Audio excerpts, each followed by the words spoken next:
কবরের মাটি জাহান্নামের ধয়, জাহান্নামী আসামিকে ধর। ও মাটি দুই পার্শ্ব থেকে জোরে জোরে চাপ দাও। একটা মশার কামড় সহ্য করতে পারি না, কবরের চাপ কেমন করে সহ্য করবো রে বাবা। ওই দিন যদি আল্লাহ না করুন তুমি আমি পড়িয়া যাই, আজকে কত সম্মান, মানুষ আমারে কত সম্মান করে, আমাকে বক্তা বলিয়া কত সম্মান, কত মানুষ সম্মানের জায়গায় বসায় দেয়।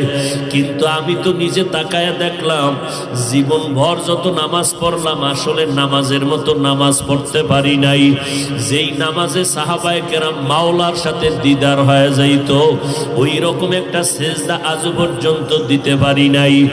যেইভাবে তেলাওয়াত করলে আমার আল্লাহ খুশি, ওইভাবে কোরআনটা তেলাওয়াত করতে পারি নাই। জীবনে মোনা